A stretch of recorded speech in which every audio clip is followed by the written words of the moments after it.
Hello everyone, કેમ છો friends? આજે આપણે બનાવવાના છીએ બાળકોના ફેવરિટ વેજ હક્કા નૂડલ્સ. એના માટે મેં ગાજરનું છીણ, કેપ્સિકમ, ફૂલકોબી, કાંદા અને આ રીતના નૂડલ્સ છે પહેલેથી બાફી લીધા છે.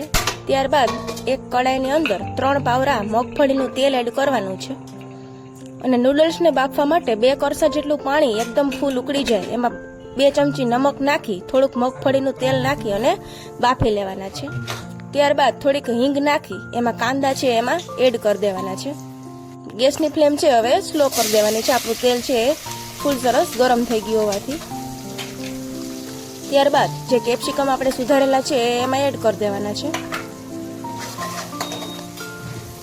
આ રીતે છે તેલની અંદર છે સારી રીતે સંતળાઈ જાય ત્યાં સુધી ગેસની ફ્લેમ છે હવે સ્લો જ રાખવાની છે, ફૂલ કરવાની નથી.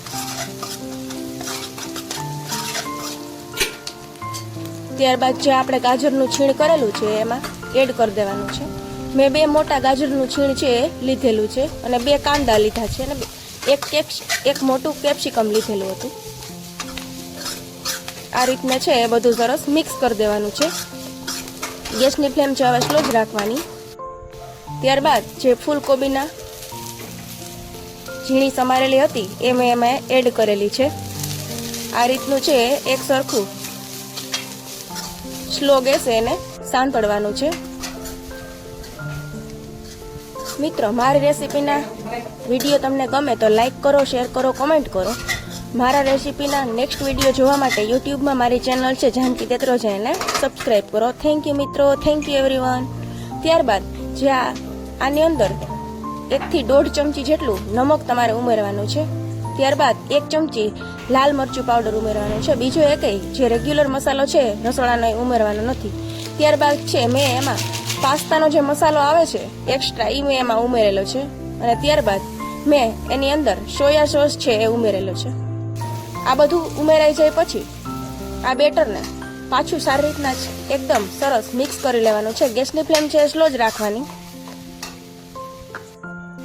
ત્યારબાદ જે નૂડલ્સ લઈએ અને પેકેટની અંદર જે મસાલો આવે એ લાસ્ટમાં એડ કરવાનો છે અને આ રીતના સરસ એકદમ સરસ મિક્સ થઈ જાય પછી જે આપણા બાફેલા નૂડલ્સ છે એમાં એડ કરી દેવાના છે. નૂડલ્સ બાફીએ ત્યારે આમાં 2 થી 3 ચમચી જેટલું નમક એડ કરી દેવું. હવે ગેસની ફ્લેમ છે મીડિયમ કરી દેવાની છે અને આ રીતના નૂડલ્સ છે એક સરખા સરસ મિક્સ કરી લેવાના છે. ચાલો મિત્રો, આપણા નૂડલ્સ તૈયાર છે. કેવી લાગી તમને મારી રેસીપી? કોમેન્ટ કરો, શેર કરો, લાઈક કરો. થેન્ક યુ મિત્રો, થેન્ક યુ એવરીવન.